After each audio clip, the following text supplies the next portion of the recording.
Hello and welcome back to Trainwreck. This is the weekly podcast hosted by Jack of One Trade that is just kind of going over everything. I mean, we chat about stuff. Yep. That's pretty much it, right? Pretty much anything that is relevant in our lives, in the world, whatever basically feels right, and whatever's going to be genuine, I think. Yeah, and also we go over some pretty irrelevant stuff too. Yeah, no, definitely. Well, babies don't drive cars. Wait for that segment later. Airplanes, right? I mean, oh man. Who eats airplanes? Huh? I wish I had my crowd laugh button because that would have been. I feel like on this one we can't bail. Yeah. Because we've already bailed twice, and if we do it again... Look, there's a very good chance we're just not going to be clever for one moment this entire podcast. Deal with it. What do you want? It's the second episode. But you know what? That's exactly why topics are important. So, we have some topics written down here where it looks like we're going to be going over... I guess Kevin had his first experience with Fortnite tonight. Oof, yeah. Yeah. I know nothing about Fortnite. I can't wait to hear you know nothing out loud about Fortnite. Yep. And I guess the gaming community in general. Now that motherfucker, I'm telling you right now, you're opening up a very dark and ugly can of worms if you're asking me to... Exactly why I'm doing it. Because you know what? I thought to myself, I've talked ad nauseum. We're talking video games, by the way. We're and like board games. We're talking about literally the most toxic people on the planet. I do love the gaming community, but I got some issues with you. You know what? It's funny you mentioned that because just as you said that, and call me out on this if you feel it's necessary, but I kind of feel like everybody took that toxic monopoly energy and brought it into the gaming industry as a whole. Like somebody grabs Park Place up early, and the person on the other end of that is the gaming community. Yeah. Just like, how the fuck did you pull Baltic already? This is why I don't like house rules. Fucking, yeah, man, the gaming community is something else. You also want me to talk about Skeletak and do a promo. I mean, I don't... If you want to, you don't have to. Like, I mean, if it flows naturally into it, I'll tell you what, it's going to be a hard sell after I take a gigantic shit on the gaming community. Yeah, but you know what, though, dude? You're the perfect person to do it. And we have no idea who the audience is going to be. No. Could be people from all walks of life. Maybe somebody out there is thinking about getting into the gaming industry. Maybe they already are in the gaming industry and they want to hear from somebody on the inside that's not looking to sell them a product at the moment. Yeah, because think about it. Can you really find somebody that is knowledgeable and is not trying to sell something at the end of their... No, yeah, I mean, we're still in development, so, like, there's... Alright, well, anyway, it's a topic. I'm not going to get into it yet, but... And then I guess it's going to be kind of freeform from there, although we'll see, because I'm telling you right now, gaming community, that's going to be... I don't know if I'm going to pull actual, like, sources or anything, but, man, things have been crazy lately. Alright, yeah, so I guess we start with Fortnite. Fortnite, I'm going to let everybody know here, and I'm going to be, like, one of the 7 billion people on this planet that knows almost nothing about Fortnite. I know it's a battle royale game. I know that you get dropped into a map and that your goal is to basically be the last man standing. You're able to pick up weapons throughout, health throughout, and you have to watch out for your fellow player. I know that something starts coming in after a fashion, like some sort of like net that kind of closes the perimeter of the map off. After that, I'm relatively clueless. Well, that's basically what I came across today. He tells me, like, dude, you know, I really want you to play this game. I want you to check it out. All I hear about is this damn game. Me too. I don't understand what the hype is about, so I go, okay, let me download it, which that was a process in and of itself, dude. Installing Windows was not as long of a process as downloading this game was. And it's not free on PS4, right? It actually costs money. I think for a while it was free on PC, but I don't know if it is anymore. There's 2 versions of the game. Okay. One of them costs $50. And the fucking what? I have no idea. I mean, well, no, I guess I don't want to say that because I can see kind of the visual quality of the game. I suppose it's worth money. Yeah, but this is like I've been trying to think of parallels for this game all day because it's got a Call of Duty aspect to it. I have a direct parallel. I mean, I think, if I'm mistaken, feel free to call me out. I think it was born off of the popularity of PUBG, PlayerUnknown's Battlegrounds, and then like there were a lot of games that were kind of leading up to that too. Like, so you had Arma 3, which was that was an open world military sandbox game. You had H1Z1 that came out. Actually, DayZ came out first. DayZ came out first, which was another open world, and that was a zombie game. H1Z1 was another open world zombie that ended up splitting into 2 different games, and it turned into a battle royale type of game too. And then I think Fortnite came after all of that plus PUBG, but Fortnite, for some reason, it snagged everybody. Yeah. I don't... Alright, man. Say what you want. Unpopular opinion. Drum roll, please. I don't understand what the hype is about. Yeah. I really don't. It's just, to me, okay, so I'm going to be dead honest about this. I understand the game is visually really nice. Like, I'm not going to say it's not. I really like the aesthetic of the game.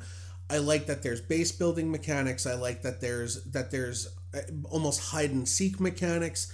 I like that the map will close around you after a while. Like, I think that's really cool because it kind of forces everybody into one area and you have to fight like a really brutal fight.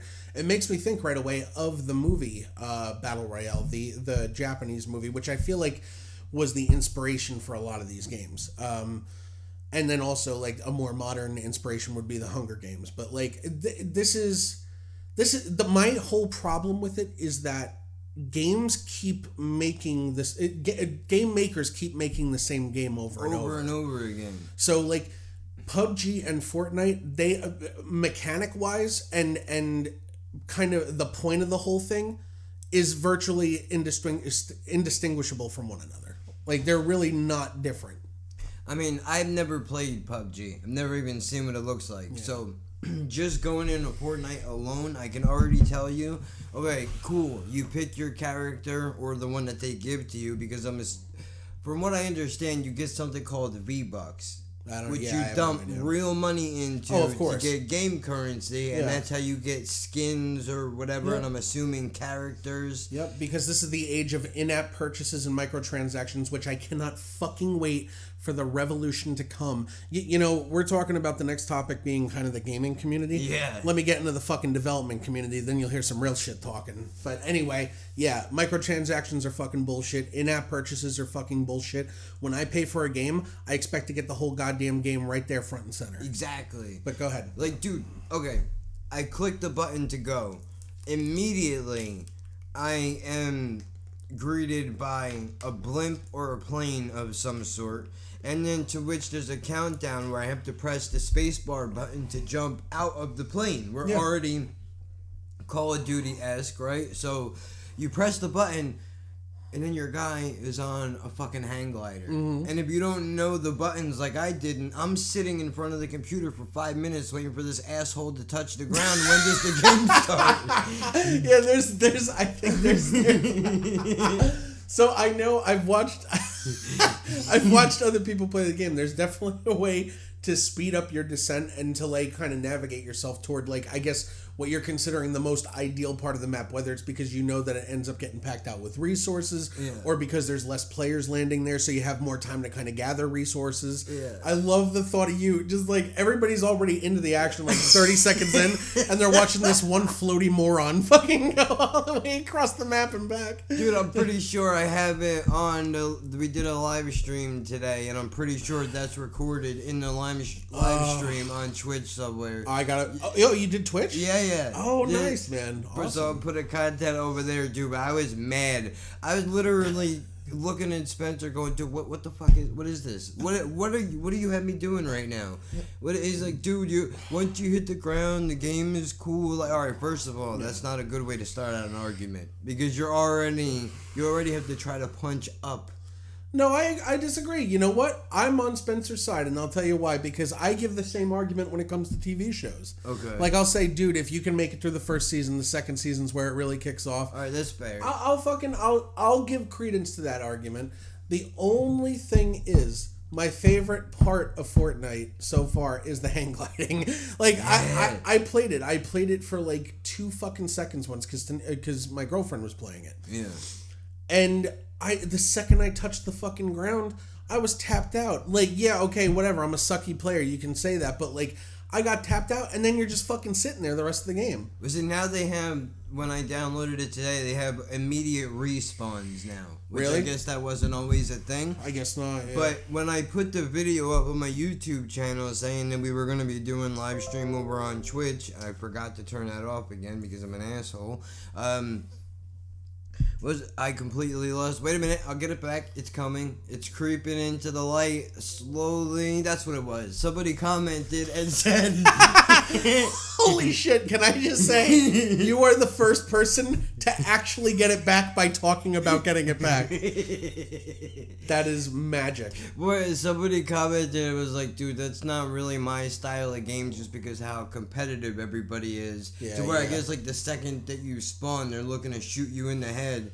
And that's the end of it. Yeah. So, I mean, as far as gameplay is concerned, I don't have a controller. Using the keyboard, you have to use the arrow buttons and numbers and letters to be able to switch items. And your mouse is to shoot, and then you move around with your mouse, and the view is by that also. Yeah. So that's already all put in, but if I had a controller, okay, that might be different. So now we get into gameplay, and you can literally... You build a fucking fort around yourself, which I think is the reason why they titled the game that, because that's your objective. Well, yeah, I mean, it's a defense thing, yeah. Yeah, but I don't get it. Like, okay, I but think I'm it's not... cool. Go ahead. I'm not a kid, though. It wasn't marketed for me. That was for somebody that wants to lose themselves in a game for a couple hours and still have social interaction with other people. Yeah, like I understand the base building concept. I also understand the running around and freeform shooting concept. I understand the almost tower defense concept when it comes to building the fort and stuff. You're talking about combining the fundamental mechanics of a lot of very popular games. So you're talking about taking the open world and crafting aspect of Minecraft, and then you're taking the shooter aspect from obviously Call of Duty, Counter-Strike, Tom Clancy's The Division, and like really kind of super popular shooters like that. I get why this game is popular. I'm not stupid as to why. I am admitting that I have a very closed off mind when it comes to stuff like this, though, because I really am fucking sick of the cloning aspect of the gaming industry. I think a lot, and it's a clone. It's a really good clone, and it's a clone that, granted, sets itself apart heavily from games like PUBG, but it's still a clone. With the amount of technology that's out there right now, and you can... Look, feel free to disagree with me all you want, but the reason why, and I'm not even doing this to try to get a plug in here, but the reason why I like Skeletak so much is because when I look at that game, I don't think about anything else other than what is directly in front of me and what I'm playing. It's a broad, so I'll talk real about that. I'll also make a really weird dinging noise. Like I did that with my mouth. I'm working on sounding like a Windows computer and a cell phone. So I hope you guys are digging my impressions tonight. But anyway, I'll fully admit, Skeletak and basically any other 2D platformer, right there, the fact that I can even say that, it falls under a definitive genre. Like, broad stroking it, I can say that it definitely takes inspiration from a lot of other retro 2D platformers. Like, it definitely grabs inspiration from Legend of Zelda, Super Mario, like a lot of even Sonic the Hedgehog to some effect. And then what's really funny is the builder of the game, the guy that made the game, Dave Stanley, he makes this gorgeous hand-drawn illustration and animation for the game. Yeah. So all of that stuff you see on the screen, he drew that first, and then he animated it. You can see it. Which is insane considering when he started making it. He started making it back in 2015. Yakuza, my company, picked it up in, I think it was 2017. To publish it and also to kind of bring it in-house and make it a bigger production studio. What the game ended up getting compared to a lot, we flew out to PAX South in 2000, in 2018. Yeah, at the beginning of 2018, we went out to PAX South in San Antonio. And the game got so heavily compared to another game called Cuphead. And it was really funny because before that had ever even happened, I said to Shane, I said, you know what? Shane, of course, being the CEO of Yakuza. Yeah. I said to him, you know what we should do when we build the pitch deck for this to actually like position it to other studios and stuff?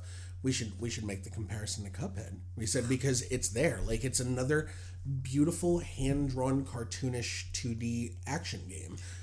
So wait, when people make the comparison, that's not the same as saying that it's a clone, though. No. Actually, well, I happen to know that we had a couple comments come in. I don't remember where. I don't know if it was YouTube or on one of the PC Gamer articles that we got written about us. But somebody actually said like, or no, it was at PAX. It was definitely at PAX. We heard somebody behind us when we were at the display. They were like, this is just a Cuphead ripoff. And so first of all, sir, if you're out there somewhere, thank you.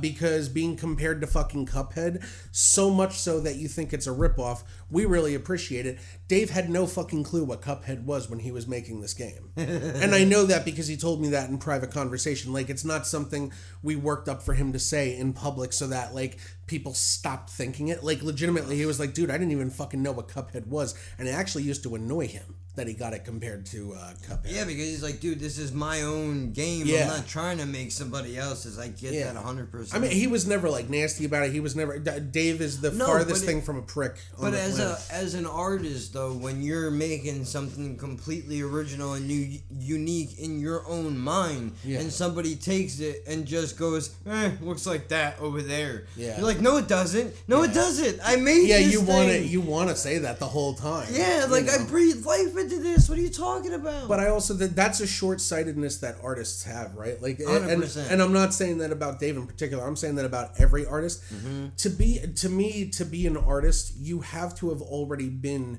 inspired and enlivened by other people's art. Yeah. So, like, no matter what you're creating, you're almost always biting off a portion.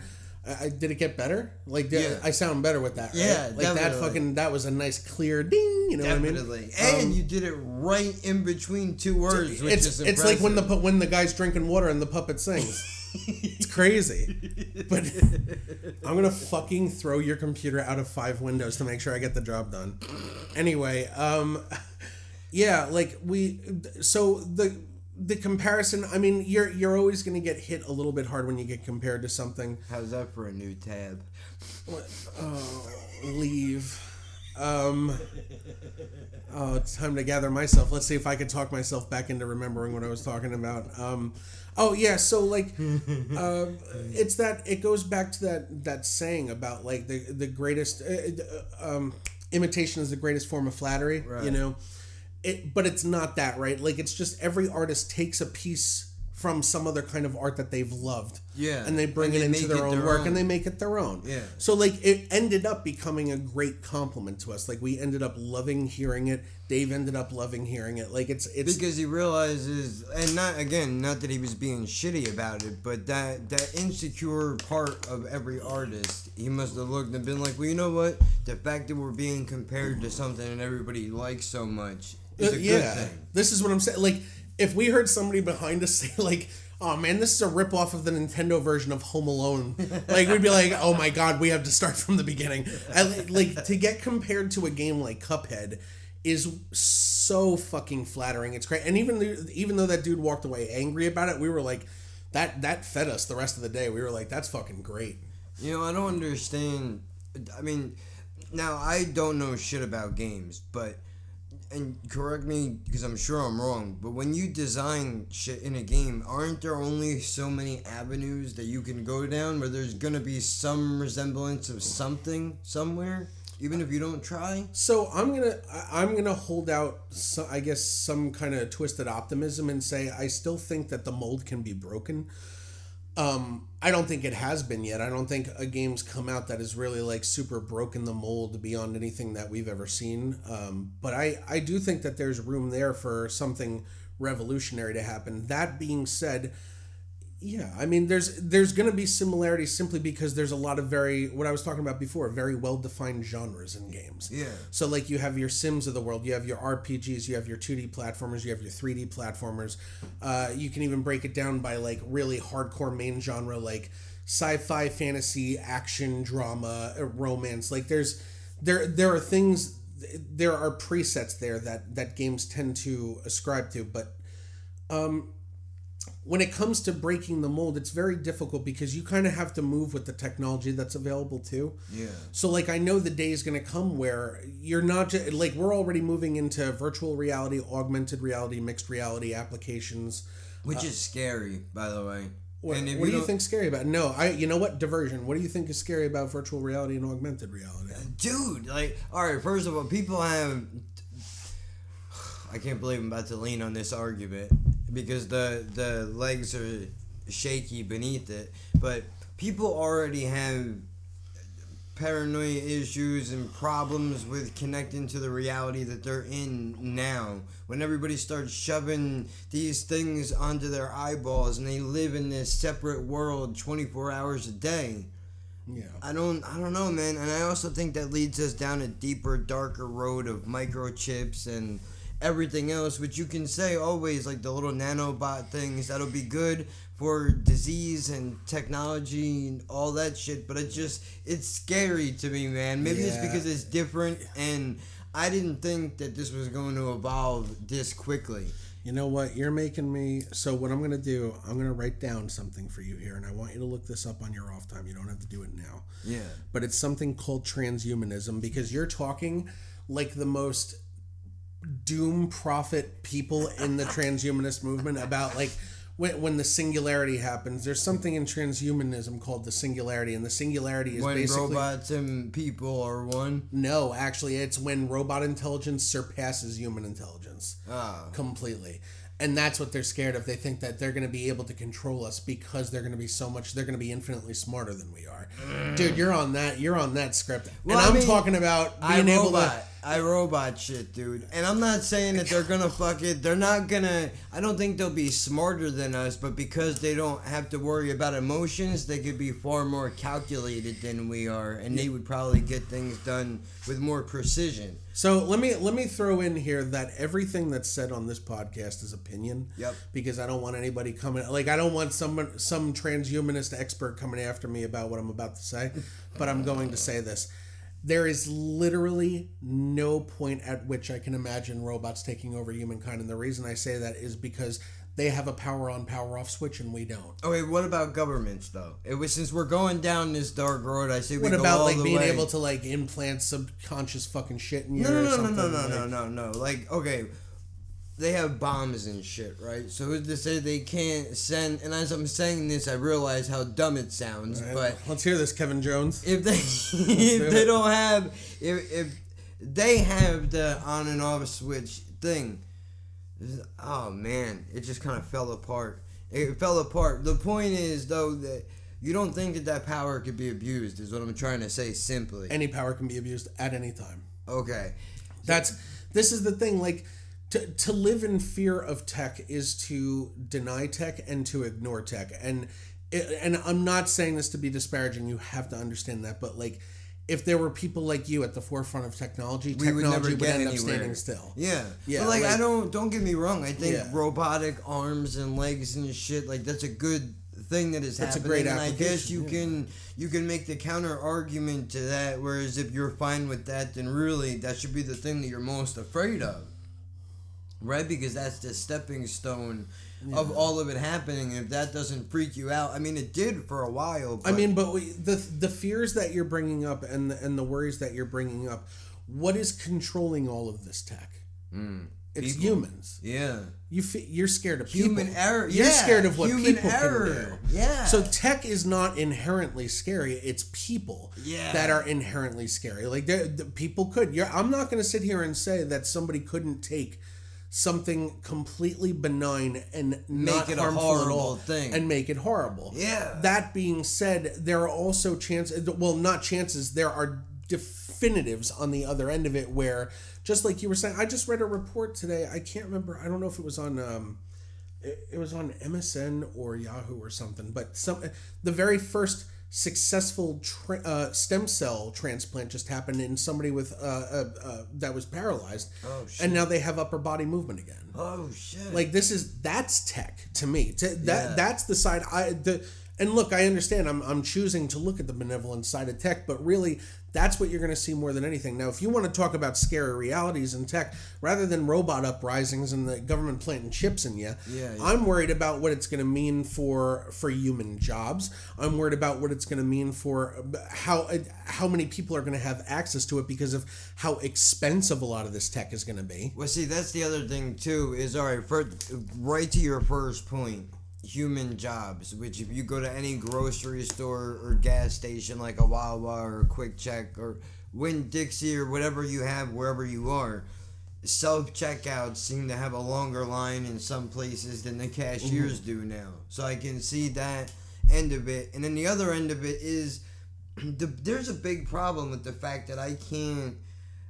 My phone is always obsolete. Every day that goes by, this thing gets pushed further into the archaic days. And when you can't afford to update all this new shit, but they're making it, I mean, at least it's been spoken about that Apple kind of admitted softly that they force you into the technology grades. Well, yeah.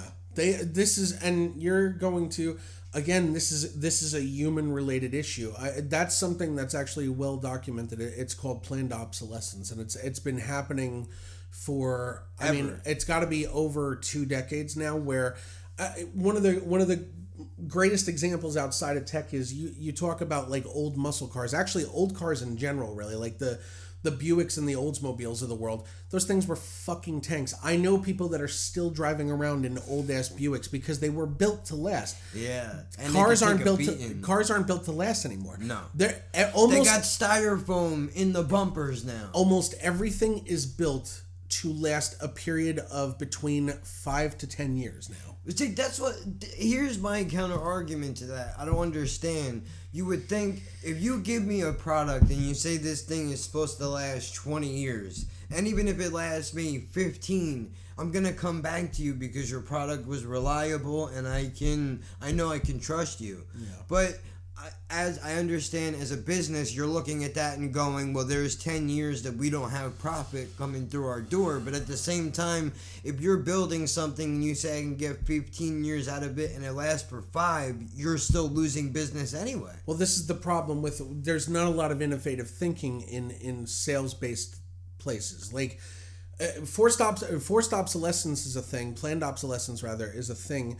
Because rather than them come up with secondary and tertiary services that they can continuously give to you and have you pay for, they want you to come back and buy that very expensive product all over again really quickly. So that's why planned obsolescence is a thing. They want you to continuously feed that side of the market. Now, we all know that there's a shitty end of it for the people that are doing the planned obsolescence, and that's that a lot of people, myself included, are going to look at the brand that took a shit in 5 years and they're going to say, I'm going to try a different brand this time around. Exactly. But that's not the common case. Most times they'll say, you know what? I'm glad this one lasted me a full 5 years. I'm going to go right back to this company because I know I'll get at least 5 years out of this. That's so crazy that you're giving them the green light to say, fuck me for another year. But you know what? We are going to go to the extreme of cell phones.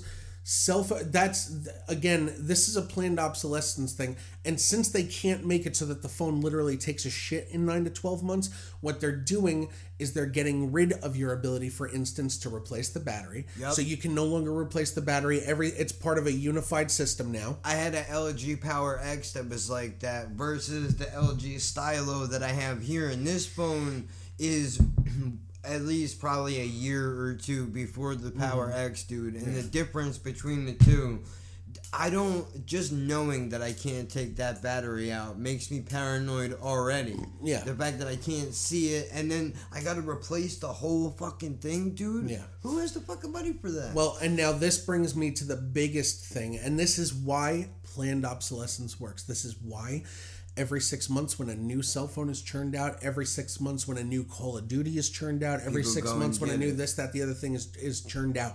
The reason people go and get it is it's a little 4-letter fucking abbreviated thing called FOMO, FOMO, which stands for fear of missing out. That's how they hook you. They get you with the FOMO because they're gonna know that eventually you're gonna hang out with one of your friends.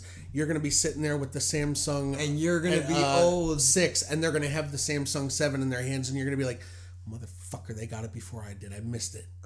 Like, so the next time around, you're going to upgrade to the latest and greatest. As a matter of fact, there's a chance you're going to fucking wait another 6 months so that you can get the latest because you're going to know that they still have 2 years left on their fucking phone before it's paid off. That's so crazy. So it's FOMO, dude. Everything is fucking FOMO, and it is such an amazing psychological tool to use for sales. You are going to miss out on this next greatest thing if you don't buy it now. So then, here's the question that I have to the business aspect of all this, and maybe you can shed some light on it. But okay, so we know that we're going to up the models, which is going to make the price go higher. By making the price go higher, we're cutting out a large end of our demographic who we know don't have that money. But do we expect the people that do have it to just make up double the dollars? Or is the people are going to do whatever they have to get their hands on that money? You just kind of called it. That's what it is. Like, people are going to do what they need to do in order to get that next, newest, best thing. The other way that, in particular, since we're on cell phones, the way that cell phone companies have started working, I'm sure you've noticed that they've gotten rid of the 2-year contract. Yep. Like, that's not a thing anymore, where it's like, okay, you sign up with us, you only have to pay X amount of dollars. Maybe $500, and you get buy one. And that's get the one yeah, free. but that's the phone. That's it. Yeah. So like, whereas the phone retails for maybe, let's say, $850, $900, you're only paying $200 for it from a carrier. But that's because you're know, paying off the service for 2 years. And they know that 6 months down the line, you're gonna want to go get the new shit anyway. I mean, they're leasing phones like cars now. Well, no, see, that's what fucked people was the 2-year contracts. You weren't able to trade in until the end of that contract because one of those payments that you were making was toward the phone itself. So even though you paid $200 at the store, you were inevitably paying that $850, $900 when just the 2-year contracts were around. Yeah. Now what you're fucking doing is, and it's brilliant, honestly, and actually I think it's a little bit better for customers, is they're telling you, no, what you're going to be doing is you're going to be buying the entire phone. Like, when you're here, you're buying it. But we're gonna give it to you at a monthly rate instead.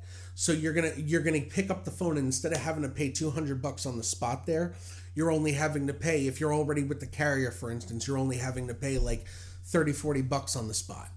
And then from there, they're going to add that amount to your bill monthly, and you're going to pay that bill for as long as you need. Sometimes they even have service plans where it's like, okay, a new phone comes out in 18 months. You can break your payment early, and trade in and get the newest phone.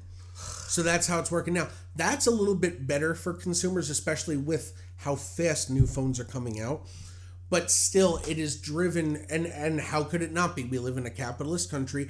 It is driven purely by continuous profit, a continuous revenue stream for these companies. I really don't think it's capitalism, though. Like, not as much as they try to make it seem like it is, because the smaller people that are trying to run businesses get crushed by the bigger ones, and then it's left like that. Well, that's capitalism. That's what it is. It's whoever's the biggest and the best in the what's the word I'm looking for? In the free market. That's shitty, that's though, what it is. dude. Well, of course it's shitty. And you have companies that get near monopoly, like the Walmarts of the fucking world, but they never actually topple over into. Yeah. You know, because they make sure not to, but they're killing every mom and pop fucking clothing store and retail shop on the street. You can't find it. The only ones left, it seems like, are thrift stores. We are so bad at sticking to a topic. This was supposed to be about Fortnite. Do you realize that? I completely forgot that Fortnite was even brought up. This is like a fucking Eddie Izzard comedy special. Like, he'll just be, so anyway, lizards. Like, he'll go back. The stove on? Yeah. No, I'm a fucking squirrel. So we're gonna do better with this over time. I promise you. Like, this is still a refined process. We're shooting off at the mouth also about a bunch of shit we don't really know about expertly. Plus, it's like a genuine conversation. Yeah, like it ended up. That's what I was gonna say. Like, this ended up turning into like a legit convo now. Like, I forgot we were getting recorded. Like, I'm just looking at the screen. I'm like, look at the pretty blue lines. Wonder what those are for. Oh, Fortnite. Okay, so listen, this is anyway. That was so super interesting. Wow, look at how much these two know. Anyway, Fortnite is another thing. It utilizes microtransactions and in-app purchases, and it's because the new model in games. Oh, you know what? It is kind of connected. I don't feel too bad about this. The new model in games and gaming in general is to create a continuous revenue stream off of a one release product. Yeah, but that's, from a business perspective, it makes money. Yeah, but it is garbage in the sense that, like, dude... games can't work like that. Straight up, they can't work like that forever. No, charge me $2, $5 for a game, give me the whole fucking game, and just end it. And then, sure, you want to have extra... $2 to $5, where do you think you're buying from? I don't know. I'm just throwing. Are you talking about mobile? yeah, mobile games. Okay, yeah. Like a mobile game. Okay. I'm not saying like premier PC games like a Doom or some shit like that. That would be way more money. And that shows how dated I am. That's the first. When you say computer game, the first thing that comes to my mind is Doom. There's a new Doom coming out. I didn't know that. Yeah. Whoa, it is very rare that you get to see somebody that's such an expert level mime that they've learned how to throw themselves under a bus. That's crazy. What is that noise that keeps going off? Now I put my phone on silent, so the tablet said, "Dude, I gotta make some noise in here." Anyway, interrupt them. So yeah, the whole. I mean, it's not like a big secret, and it's not like an amazing achievement or anything or an innovative piece, but like what a lot of these game companies have figured out is, okay, we can create a continuous revenue stream in a one-time release game by giving that constant FOMO feeling. And the way that they do the FOMO thing with gaming is, okay, yeah, that's absolutely fine. You can play the game for free or for the original price that you paid for, but you're going to miss out on all of these things that other people are going to have. So, like, you'll be running around, especially, like, look at games like Overwatch and stuff. You'll see the characters on screen, and they'll have skins that they bought. They'll have skins that they purchased that you don't have. And as the other player, you're going to say, all right, they what the fuck? They're all decked out, and I'm not. So now I kind of want to get those skins, too. So then you're going to go to the market, and you're going to buy them, too, just to keep up with the other players that you're playing with. Clash of Clans, I think, is another big one. Holy shit, do not get me into mobile. Do not. I'm telling you right now, not only will this podcast last 3 fucking hours, but I am going to sound like I want a legitimate holocaust to happen on these developers. Like, dude, I'll be honest, and I'm only speaking about mobile because I just got a computer in here and I've been out of touch for a long time, but there have been games that I played on mobile that I have uninstalled and just never looked at again because of the fact that it's so heavily dependent on spending real money. Like, I can't walk through the world and spend Disney dollars, dude. Yeah. McDonald's isn't gonna take my fucking fake poker chips when I'm looking to get something to eat. Well, this is what I'm talking. We're in the age of people paying premium prices for digital only items that will never ever benefit them or function with any sort of real value in the real world. And I think that for me, a lot of this shit goes back to even music, dude, with CDs. Like, okay, I get everybody is streaming now and doing all this shit, but I miss the days of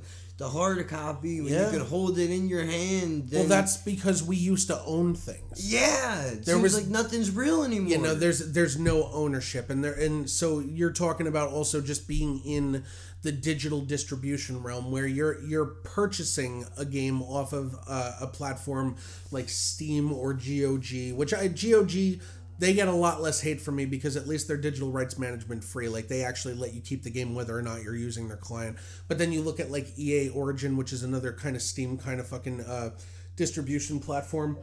You can keep that one and put it under your pillow tonight. And what you end up getting is you've paid money for something that you're never actually going to own. Whereas back in the day, you know, during the Genesis era and the Super Nintendo era, the N64 era, when you had to go, even PlayStation and Xbox 360, you had to go out to a store, you had to buy a physical disc and put this disc into the player. That was your game. You were able to take that game then and say, hey, to one of your friends, this is a good game, you should try it, borrow it for the weekend. Like, that was proof. Yeah. That was proof that you owned it. Like, Yeah. because you were able to do that. You were able to distribute it amongst other people because you paid the price that they asked you to pay. Right. Now, on the flip side of that, digital is better in the sense that, like, okay, I don't have to worry about scratching the shit out of this CD and it not working anymore. But at the same time, the word of mouth of advertising is pretty much non-existent now when it comes to shit like that. Oh no, I don't think that's true. God, man, you make me feel like such a contrarian. No, I don't think that's true. I think word of mouth is never going. Changed? Yeah, it's just, the medium has changed. Yeah. So like instead of like being in a room with 7 people watching you play a game and you being able to say, "Isn't this game badass?" and they're like, "Yeah, it's badass. I want to get a copy." That's word of mouth promotion. Everybody go downloads in there. Well, now you have forums and you have blogs and you also have like the comment section in a lot of these places like Steam where it's like people give it a thumbs up. Oh man, the graphics were so good and the storyline is so great and I love how these 2 characters end up getting together and stuff like this. You're still getting that word of mouth promotion. However, I will say that word of mouth promotion has become way trickier when it comes to figuring out if it's authentic or not. Yeah. Because a lot of companies, what they'll do is they'll fucking pay people to leave positive reviews online. Yeah, fuck that, dude. So that's hey, listen. I mean, if it works, great. You get rid of being able to fucking do the physical word of mouth promotion. Like, people are going to do what they need to do to fucking succeed, right? I mean, that everybody wants to make the dollar at the end of the day. Well, I mean, that's true. And I don't defend it, but I understand it. No, I get it too. But I mean, I was just going to say, like, I think that really doesn't apply to me because I'm not going to, if I'm thinking about going out and buying something, I'm calling everybody that I know first to see if they have... Yeah, to see if they've experienced something with it before. Yeah, because that's how I know. It's either going to be, I've never heard it before or seen it, whatever, or it was terrible, or you know what, I've never heard of that, we should go check it out together, maybe it's something that we could both use. Yeah, that's completely different. I would never trust the internet to give me an opinion on something that I'm thinking about investing money into. Never. Yeah, for me it depends on the source. Like if I know, and you just know sometimes, like if it's a source, if I'm seeing a lot of like really positive reviews for something on a source that I trust. So don't ask me what that is right now. I have no clue what it is right now. But like if there was say the Amazon reviews, if they were totally legit, even though they're not. Yeah, exactly. Like if that was a legit trusted like review source, that would be enough for me for sure. It seems like when I go through Amazon reviews, like I was just looking at buying a battery for this phone. I keep lifting it up like you can see it, but.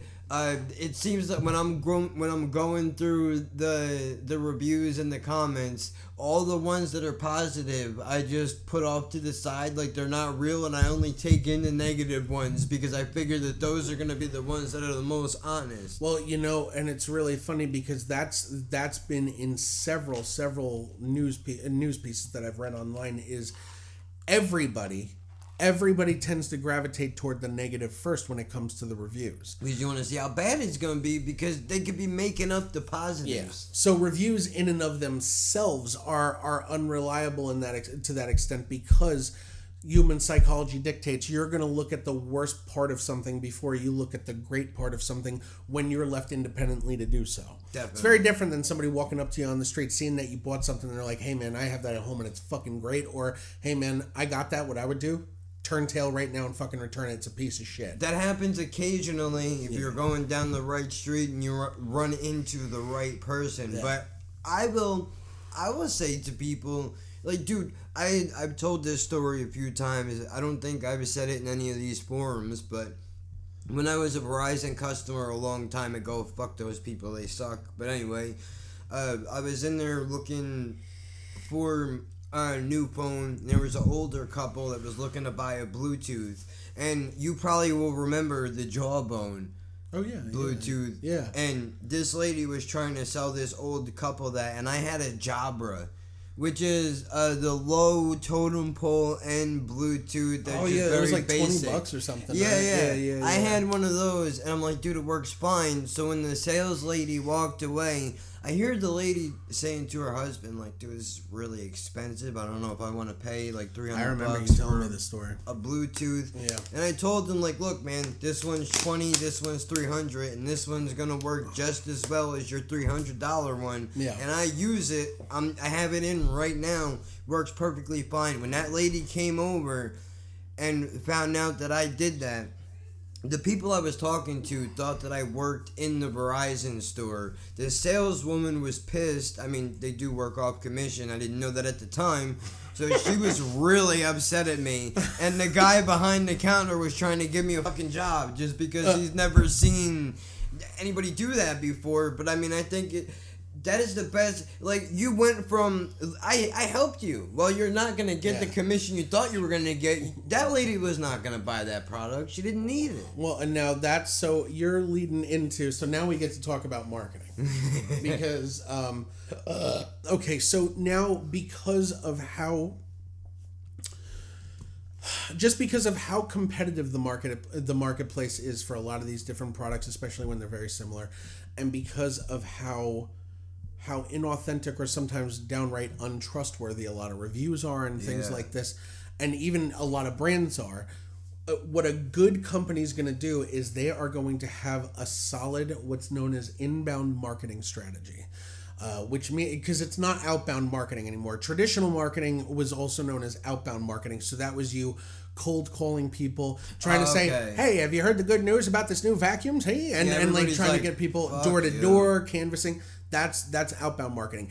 Inbound marketing, instead, because think about outbound. Outbound is going out to try to sell something to somebody. These people are in your house already. Yeah, inbound, you're bringing them in instead. And the way that you're doing that, if you know how a brand is going to sell things nowadays is if listen to your microphone on your phone and advertise it to you everywhere that you can see it. They're going to tell, not, you know what it starts with? It starts with a compelling story. Yeah. So they're going to tell the story of their brand. I built this brand in whatever year, and we've come from the ground up, and we're a family-owned business. Yeah, a lot of like aspirational conversation. They're also going to prove something called thought leadership. That's another thing you can look up with marketing and stuff. Which thought leadership is exactly what it sounds like. You're able to communicate what something is to somebody in a casual way, but if they are fucking good at what they do and they know exactly what they want to ask about your product, you're going to be able to tell them all of the technical ins and outs as well. You're going to prove that you are a knowledge like prodigy when it comes to that thing. So you're basically convincing them that this product is the best one on the market that you're going to want. And the reason why I can guarantee you it's the best one is because the person you're talking to right now knows fucking everything about this technology. That makes sense. So, and that, by the way, it works and it's supposed to work. Those are the companies that deserve the business because they're actually taking time to help you understand what their product does. Yeah. They're also telling you when they have fuck-ups, when they have pitfalls, when something was designed poorly. Look at Samsung. Look at what fucking Samsung just did. What was it, 2 or 3 years ago? They had phones exploding in people's fucking faces. Yep. Did you see Samsung sales fucking end? No. Are they no longer a company? They're thriving still. Yeah. And it's because you know what they ended up fucking doing? Of course they scrambled to recall them and all this, but they didn't hide it. Yeah, they didn't make it a secret. They were panicking out loud in real time, and they were like, "We're so sorry." I like that. So do I. I like that. Look, I know I'm a person, I'm gonna fuck shit up occasionally. Even if you're a corporation and you're faceless, there is still a human being. And look, to real quick bring a call back to the robots, we can easily say corporations are exactly that, so what is there really to be afraid of? We've already seen the worst of it. Yeah. But still, even the fact that they're able to come out and be like, okay, so we don't mean to hurt anybody. It was not intentional. We fucked up. We owned it, and we're gonna fix it. Yeah. I think if anything, that puts you in better standing to admit you made a mistake than to try to just cover it up altogether. I think a company is infinitely more forgivable if they own what they did and they advance themselves past that and they say, okay, we're obviously what we're gonna do is we're gonna upgrade our testing centers. We're going to make sure that there's so much scrutiny on these products before they actually go out and launch into the world. Yeah. Like that's exactly what Samsung did. So they're still a fucking trusted company. These companies now don't get it twisted. By the way, here disclaimer, everybody. I don't know if you knew this. Incoming news bulletin. They're all still trying to get as much money from you as possible. That's how capitalism works. And nobody in this house owns a Samsung. I can tell you that right now. I own a Google Pixel, and I wish I never bought it. But anyway, no, we're not going to get sponsored by Google. Fuck, we were never going to get sponsored by Google. No, we'll be lucky if we get a dildo. Yeah. Well, like Google be the one to send it to us. But advertise this, asshole. So like my overarching point is like, even though that's true, even though everybody's out for the dollar, there are companies that get it in a good way, because the whole thing is like, you would be tempted, right? You would be tempted to say, okay, well, if I know this about marketing, I work in marketing. I've studied marketing now for the past several years. And even still, there are moments where I want to say, okay, well, marketing is just, it's genuinely disingenuous. It's you're like, look, you're pretending to be benevolent to get me to buy. But the thing is, you can't fake that. You actually can't fake it. You have to be able to be a person to other people. Yeah. To me, the best marketers and ultimately the best products that use marketing, they have people on their team that are actually empathetic people. They have genuine empathy. They know how to treat human beings like human beings. It's almost like you're trying to pick somebody up at the end of the night at a bar. Like, look, we both know what I'm trying to do right now. Yeah, you're talking about, in a generalized way, you're talking about charisma. Yeah. Obviously, that has to be there. You're not selling shit without charisma. Well, no, yeah, I know that, but I'm saying, like, all right, look, we both know I'm coming in with a sales pitch, but my job is to make you forget that it's a sales pitch and just get you to focus on what you need to do to get this into your house. Not even necessarily forget that it's a sales pitch. A lot of the time, actually, I prefer to know when a company is giving me a sales pitch. Definitely. But if they're selling something that has actual value, and if they're honest about the product, if they know that they have competitors that stand up next to them, but they have a little bit of edge on them, even if that edge is just how they communicate with their consumers, I'll fucking choose them over maybe even the superior product, because I like the way they conduct themselves. I like the cut of their jib better than I like the other company. Definitely, I can agree with that. So that's everything now. A lot of the corporations, when it comes to inbound marketing, what they're doing is they're creating a personality for their brands. It's actually called a brand voice. That's another marketing term. It's creating a brand voice. So you decide what your brand's voice is going to be. And that's going to include everything from tone to inflection to conversational style. And then you get into the bigger things like color palette, logo design, like the different kinds of fonts you're going to use for your pages, what's going to make people comfortable, what's going to create a sense of urgency in them when you create the call to action at the bottom of the page to get them to actually click back over to click over and become a conversion and ultimately a sale. Like all of this stuff is considered now, and it falls under the banner of general user experience. This podcast is going to cost you $10.99. Like, I'm not giving away anything crazy. And the thing about digital marketing is you're always learning digital marketing. There's never. Oh, dead air. You like that? Yeah. Oh, that one was savory. It was almost had a nice effervescent finish. I sat right here and just watched it happen. Yeah, and I just mispronounced effervescent with effervescent because I'm fucking Sean Connery. What time does Sean Connery show up at the Wimbledon games? 10-ish. Anyway. Hold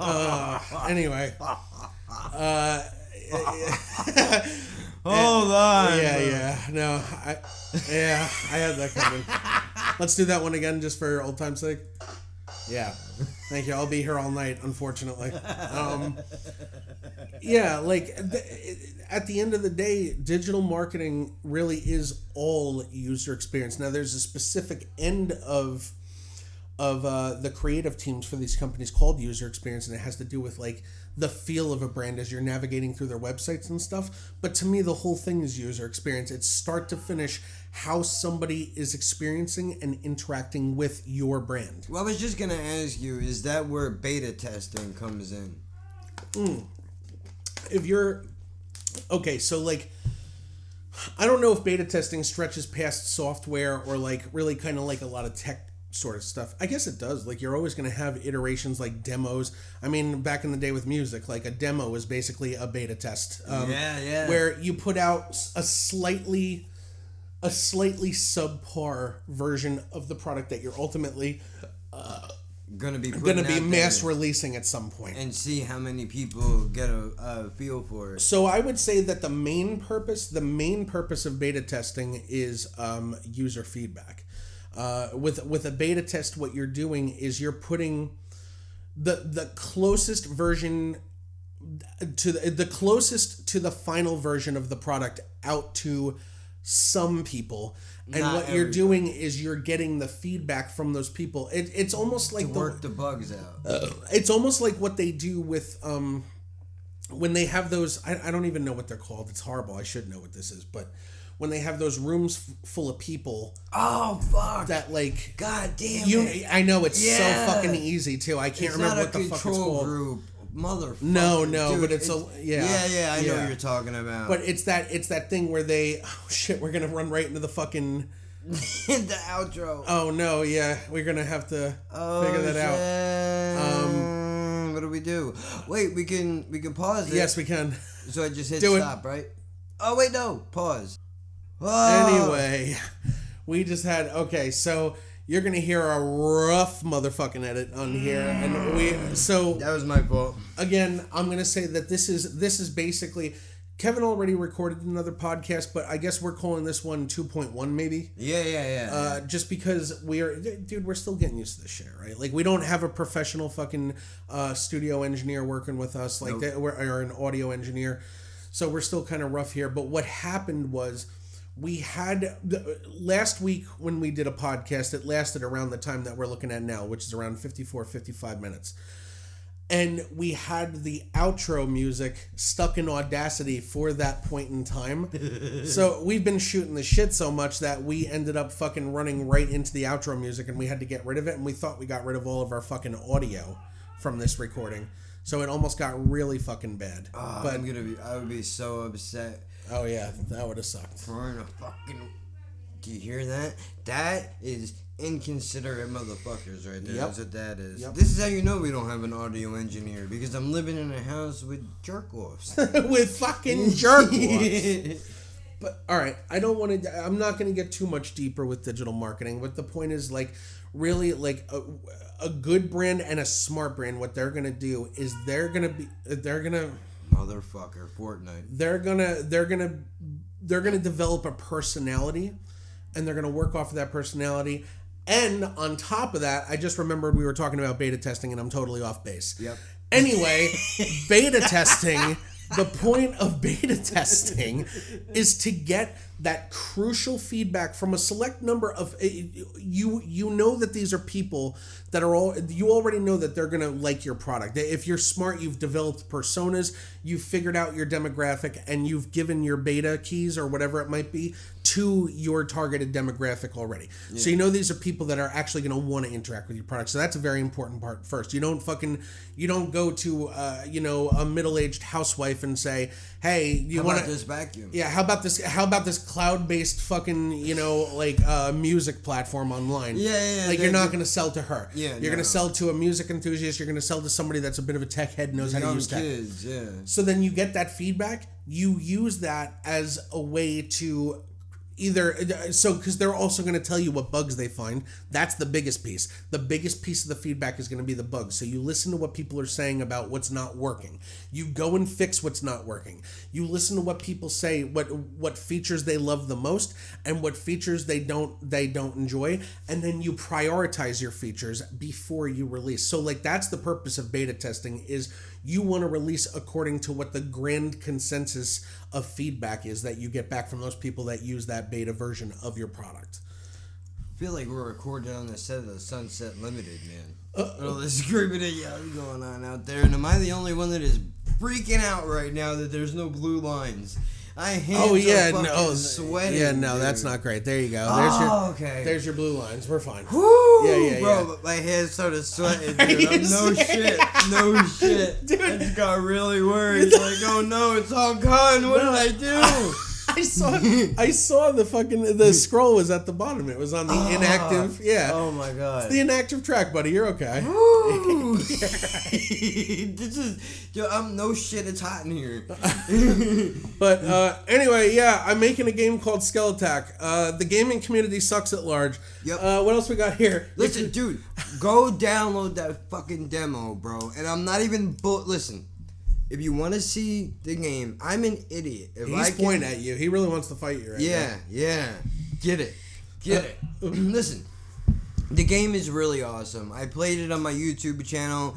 I would say if you're thinking about playing it and you want to see it first, only watch like a minute or two of it because I don't want the game to be spoiled for you. But if you don't go download this and play this game, you're out of your fucking mind. Because like I'm not a big gamer guy, but going through these levels and playing this game was a whole different experience from anything that I've messed with over the last few years, dude. And it was fucking awesome, fun. That's great. I'm glad you enjoy it. Yeah.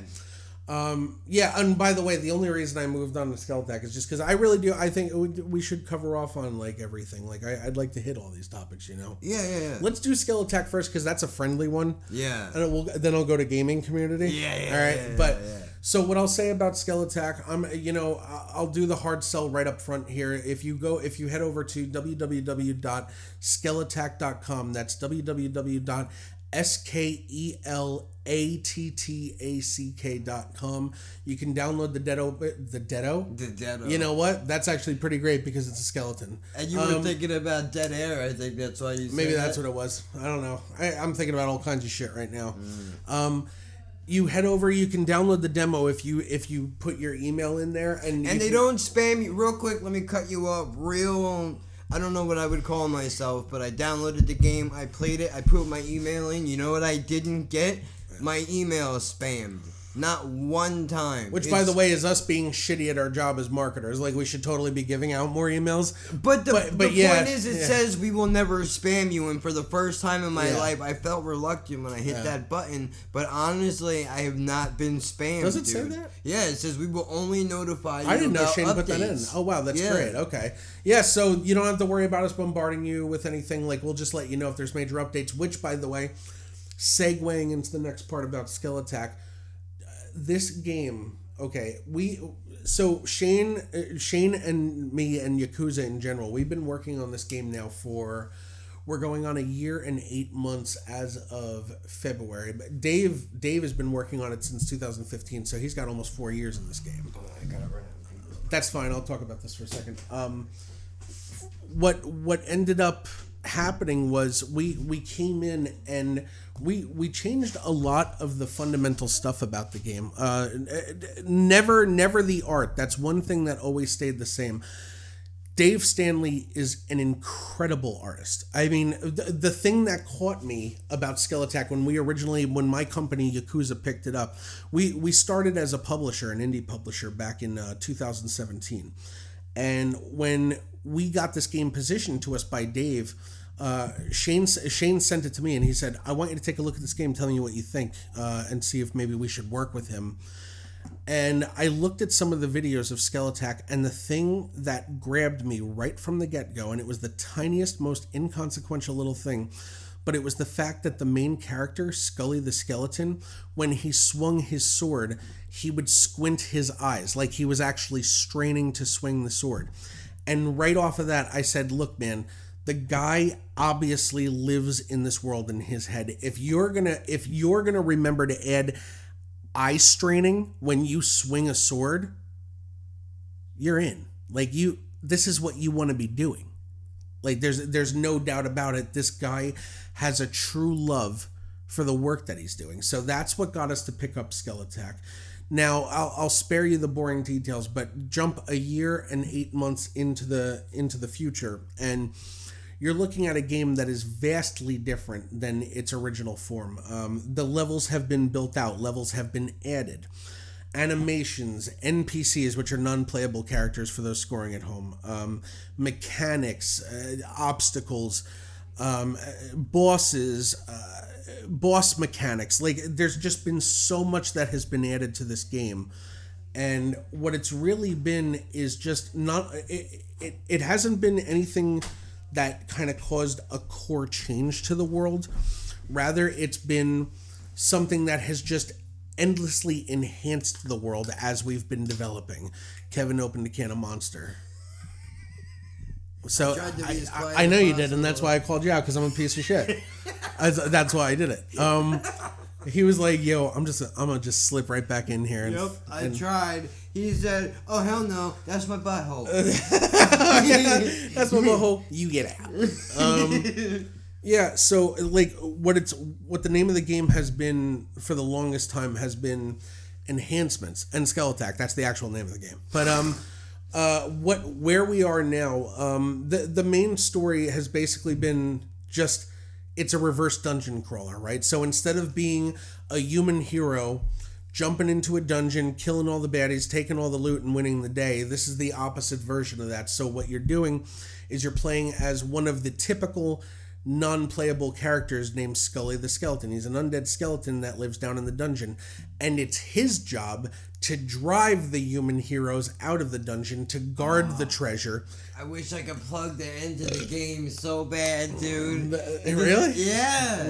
That was the first, just when you started talking about it, I'm like, oh, I know the fucking story. I can talk about the end. And I can't, because I don't want to ruin it for you. Wait, what? I'm curious what end you're talking about. There's no end yet. The boss level, and then that bonus thing that's in the end where you can go through the doors where they have it. Oh, that's no, that's no secret. Okay, so like, yeah, what Kevin's talking about is when you fight the bosses in Skeletak, there's an enchantment in the dungeon that if you get killed by an enemy, you respawn at blue torches that are flecked throughout the dungeon. So that's an enchantment that was laid on all the dungeon denizens so that they could continuously and infinitely protect the dungeon. Which I had to say, by the way, was a really good idea, because the first time that I got to what a difficult part was for me, and I was like, fuck, am I going to have to do this whole thing over again? And then when my guy popped right back up where it was, I was like, yeah, all right. And we love that animation, him coming back together. But so what happens when you get into the boss levels, though, is the human bosses that you face, they have a magic that counteracts the enchantment in the dungeon. It's hard. So you can actually die permanently during a boss fight. And what happens is you end up in a purgatory of sorts. That's what she said. All right. With a guy named the Shepherd of the Damned, and he'll give you a choice. He'll say, okay, you can either continue in the fight, so you have to start the boss fight from the beginning, though. You're not getting any sort of like enhancements or anything. You literally just have to try a different strategy. Or you can embrace oblivion and you can go all the way back to the beginning of the level, and you made no progress at that point. Never say die, motherfucker. I didn't go back once. Oh, really? Oh, never. Good. That's why you picked Return to the Fight the whole time? Fuck yeah. Yeah, that's awesome. I'm that's beating really cool. that guy. You're not putting me down, buddy. This is my dungeon, and I'm taking it back. So our thinking with that was just like a lot of classic games had in the back in the day. That's our basically like our screen where it's continue ? Like they used to have on games where they'd give you a countdown. Yeah, but that one was cool. I liked that the decisions are spaced out evenly enough to where when you're on your way to whatever decision you make, you have actual time to think about it. Yep, absolutely. And there's no time limit where you can sit there and really go, like, even if you, and I'm not, look, if you have to get up and pee, everybody has to pee. So if you happen to die in the middle of fighting a boss, you can get up and walk away for a second and come back. Yep, yeah. So it's our clever little way of enforcing a retro rule in a modern game, which is like, do you want to continue or do you want to quit the game for now? So it's just our little continue screen. But we love it. We're planning on building out that side of the story. We're going to give more personality to the Shepherd of the Damned. And rumor has it, with what we're currently working on in the game, we might make him an even more integral part to the story as a whole. Oh, shit. And that's what I wanted to... You're going to hear this news for the very first time tonight. Oh, shit. Okay, so... what's been happening is we've basically gone back in, and Shane and I'll let you know that we took direction of the game under our wings exclusively. Right. So this is something, and Dave Stanley has been doing fucking incredible work on the technical design of this game. But a fresh pair of eyes never hurt anybody. It's not even that, man. It's not even a fresh pair of eyes. We're taking the visuals that he's created that we literally fell in love with and caused us to work on this game for almost 2 years now. And what we're doing is we're saying, Dave, do what you fucking do best. Continue working on the visuals. We're going to take the story. We're going to take the mechanics. We're going to take the characters. We're going to build that part out. And when we do, we're going to hand you bits and pieces of it so that you can work on it. And literally, we're doing it to make sure he has all of the time in the world to continue doing this incredible fucking design work that he's been doing, but at a pace that is friendly and in a way that he doesn't have to sit there and rack his fucking brain. Well, yeah, because the last thing you want to do is rush the artist. Oh my God, artwork. Exactly, and that is really, that's our fault, right? Like we what we ended up doing was. We kind of ran a disjointed show for the first year and 8 months. Like, yeah, but that's it's the whole point of the business venture. Mm-hmm. You're going to learn as you go along. But it helps nobody if you have nothing but creatives working on a game. You need somebody that's business minded. You gotta have the structure guy. I will say, Shane tried like hell to make the logistics happen, but and he would even admit to this, initially what it ended up being was a fly-by-night sort of thing where it was just like, okay, here's a project management platform we can use to keep track of all of our work. Here's our Slack channel. Here's our Discord channel to be able to communicate with one another and let each other know what we're covering off on. And Twitter too, by the way. Well, that's our separate, that's our social channel where we're doing crowd engagement and audience growth and things like this. At Skeletak, by the way, if you want to take a look at that. But what we're talking about now is we're talking about a whole revamping, not just of Skeletak and the story behind it and the way that the game is going to play, and even like the visual enhancements we want to add to it, but also our design strategy process. So we're now getting into some real nitty gritty shit. There was a lot of stuff where it was like, okay, you have to have a governor on this particular engine, stop at a certain speed because we have to deal with limitations. And those limitations really came down to people's day jobs, people's ability to cover off on not only designing, not only storytelling, but also having to wear all the hats that were needed to wear in the company to get this shit done. Now we're going to be developing a streamlined process. I'm not going to get too much more into this because it's very boring, but suffice it to say, what it's allowing us to do is really beef out this story.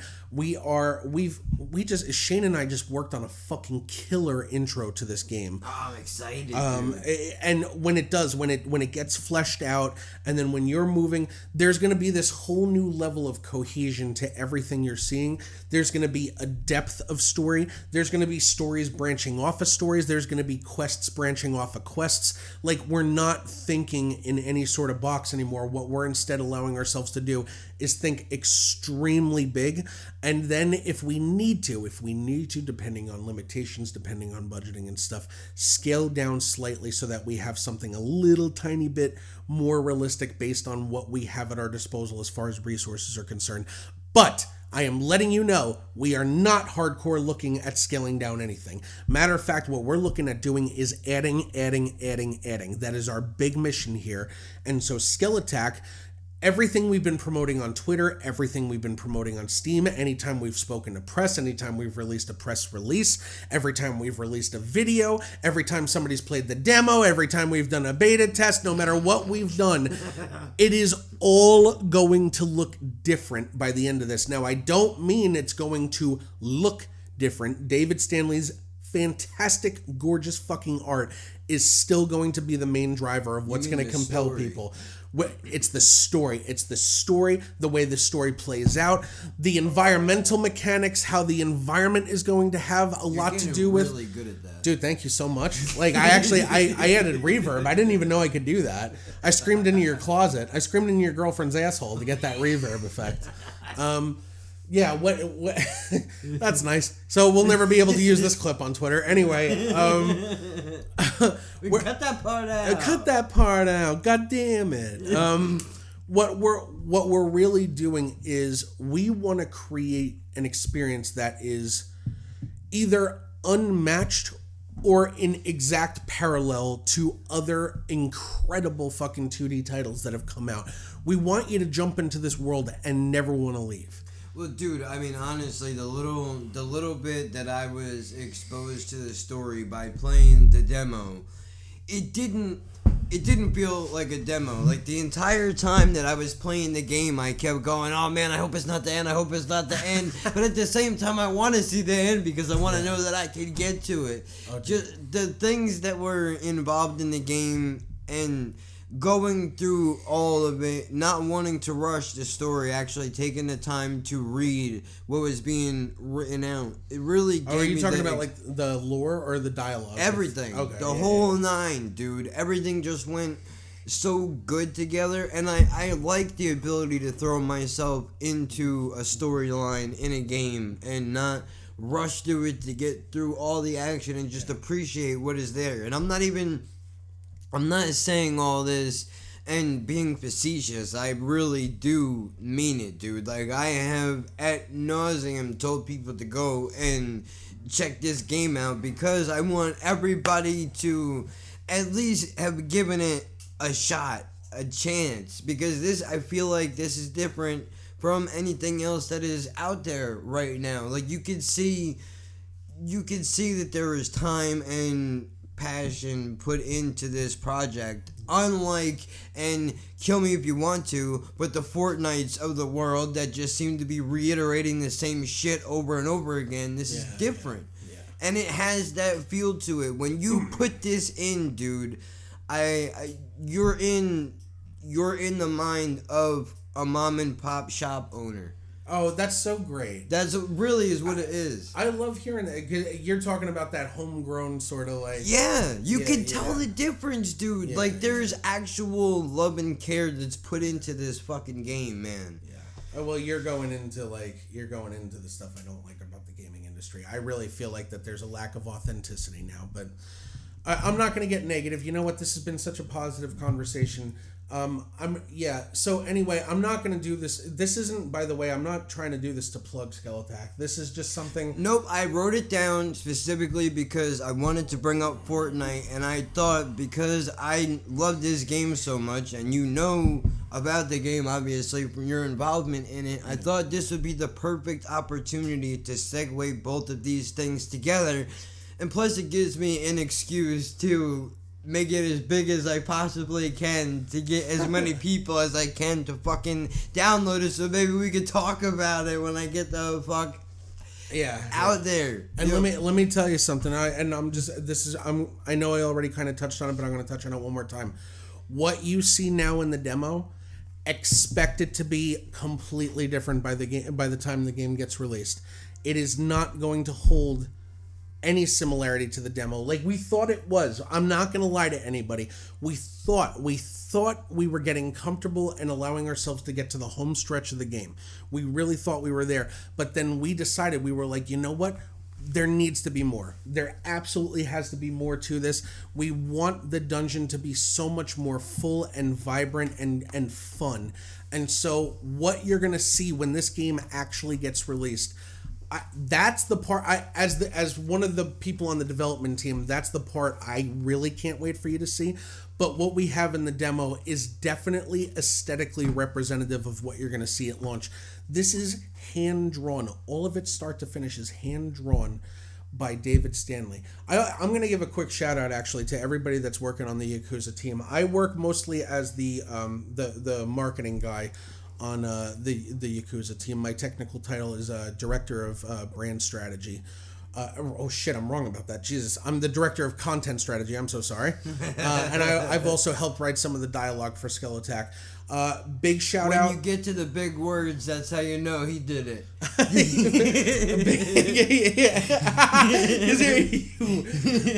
I noticed the parts on which you stumbled the most on your playthrough. You're like, I don't know how to fucking say that. I'm like, that's my fault.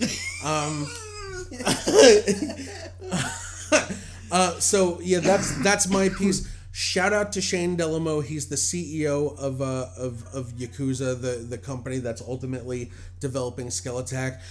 And what a logistical fucking mind, and also a creative. He's a man that's been able to grab from both of those worlds and just help develop out this story so beautifully. David Stanley, I mean, it's fucking Dave. Like, Dave is the guy that gives you Scully. He gave you Ember. Every fucking creature, every character in that dungeon, every background that you see, every foreground that you see, the coloring, that's all Dave. He is the absolute mastermind of the technical visuals behind this fucking game, and he is an incredible fucking artist. I was gonna say he's also, and part of the reason what makes it so fun to plug this game is the fact that he is a really genuine fucking nice guy. Oh, he's salt of the earth, man. Like he's salt of the earth. I put up the Skeletak gameplay on my YouTube channel just because I wanted to show it to everybody. Yeah. And he went out of his way to comment on the video, which is really Dave. Cool of him to do. He didn't have to do that. No, Dave, I'll tell you, even from my interactions when we were at PAX South, PAX East, it doesn't matter where we ever were or any of the interviews that he's ever been involved in, he takes time to talk to everybody. He gets really, really in-depth. He'll stand right next to you and he'll have a private conversation with you in a sea of people that want to talk to him. Definitely. Like, he takes time and he is genuinely passionate about this game. It's wonderful seeing him work. I'm going to give a shout out to Jason Margoon. He's another one of the programmers for Skeletak here. He's working on the platforming mechanics. He's working on actual level layout and things like this. So he's basically Dave's second-hand man when it comes to designing out the game. He's been doing such a fucking great job with this game, and we couldn't be more proud of him and happy to be working with him. There's even a chance we're going to be bringing some new people on to even lessen the load even more on Dave and to add their little touches to it so that we can expand out some of the visuals and things. Yeah, I couldn't be more proud of what we've done with Yakuza. We've grown, we've become smarter about all this over time, and there's just... It's one of the few mom and pop operations left, dude. I kind of feel like... And I know, look, it probably sounds like a broken record and you think I'm bullshitting you, but as an outsider looking in, man, I don't really feel like there's a whole lot of companies that actually listen to what the feedback is from the people and actually devote themselves into a fucking project that needs to be talked about more, because these people are raising the bar. So we are, like, what we're doing, we're developing out this really organic feeling and really real feeling authentic game. But I will let you know, too, behind the scenes, it's a lot of pro-level processes, and that's because you have people on the team that have worked with Microsoft, Amazon, fucking Tom's Hardware, Game Revolution, the U.S. Army, that have topped the charts of Apple's bestseller lists for mobile gaming and stuff. Like, there are true industry pros that are working on this game. Yeah. But we are using, the very first thing we're using is our hearts with all of this. Yeah. So, like, it comes from the heart. And it's logistically laid out through the mind. That's, like, really what Yakuza is. And, stay tuned for Skeletak, man, because we're fucking working hard. And by the end of this, we're going to be delivering an exceptional and unforgettable experience. Dude, I am so pumped. I am so pumped to be able to buy this shit when it comes out, dude. I really want to play it, man. And I'm not even, look, I don't know how to be disingenuous, whatever. I can't say the fucking word, let alone be the damn word I'm trying to say. So you don't have to worry about that. I would not be up here promoting something that I didn't fucking believe in and I did not have a genuinely good time playing. Yeah. Go download that shit. What are you doing? You can listen to this while you play that. Yeah, please. We have I guess kids to feed somewhere. Yeah. I'll just find a kid. Yeah, we can throw a stale donut down its throat. I don't know. Just to make it authentic. I have an inner child. Oh, I don't. That thing's fucking dead and in the corner. It's turning gray. Anyway, stick it in a jar. Yeah, I hope you like your inner child pickled. Because that's what you're getting a sad little gherkin. But yeah, so I don't know, like, you know, I'll be dead honest, I don't know that I want to cover the gaming community, because, like, okay, So you know what, then we don't have to. yeah, like, it's only because Going from something so good to so shitty. well, it's not even just that. It's that it really is. There's a line down the middle, right? Because you really do. You have good and bad. Yeah. The gaming community that I tend to. Well, I don't know. Am I picking? I'm not picking a community, but like, okay, the side of the gaming community that I enjoy are the enthusiasts, the fucking hardcore nerds, the ones that are like they pick apart everything they see in a scene. And just like they just love talking about what they love playing. Those are the good ones. The ones you have on the fucking other end are the ones that all they do is complain about this incredible. And I'll tell you, I did not have this fucking perspective until I started working on games. Yeah, I did not have.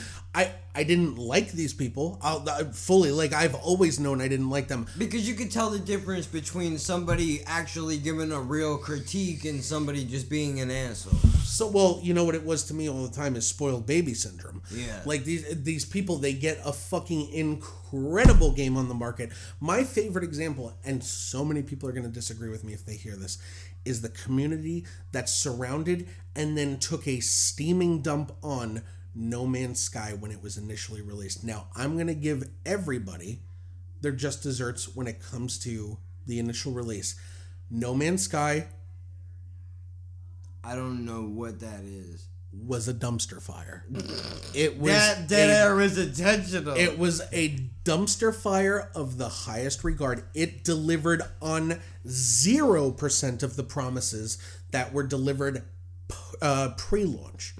The visuals, they even showed videos that looked like something out of fucking Jurassic Park 10. Oh, like you mean like how I hate to bring it back to mobile, but like how they give you a trailer of something that looks like the shit and you get in the game and it's fucking Minecraft? No, and the reason I say it's worse than that is because people kind of know, like when you look at, for instance, the videos for Clash of Clans, yeah, you know that's not going to happen on your fucking stupid Samsung. Like, you know you're not going to get that kind of fidelity. Yeah. I'm talking about with him, he was like, look at this vibrant planet we just landed on, and it was like all this blowing individual blades of grass and a thing that was the size of what are those dinosaurs with the really long necks and they're huge? Yeah. Is it Brontosaurus? I think so.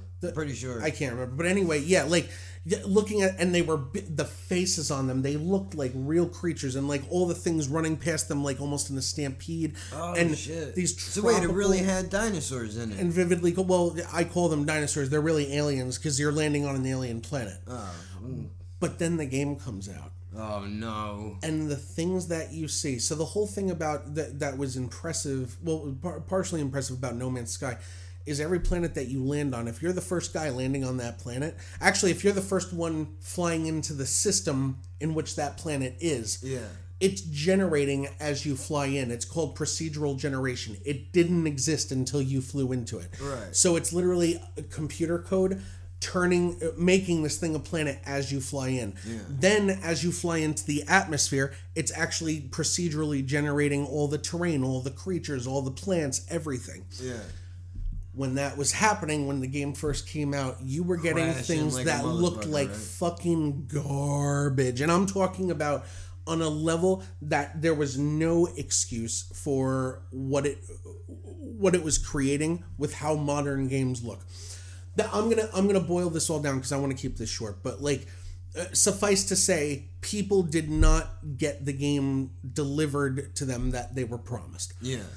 But instead of now here's where I'm going to defend Hello Games, the developer of No Man's Sky, and Sean Murphy. This ought to be really interesting to see you turn this on around. Let me fucking tell you how I'm going to turn it around. Yeah. How I'm going to turn it around is Hello Games never made it a secret that they were going to be patching and upgrading and updating the game they released after it released. Okay. They said they were going to be continuously doing that.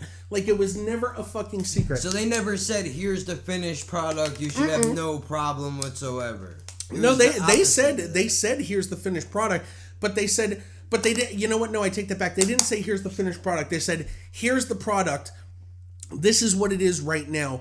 You're going to see the updates roll out over time. Yeah.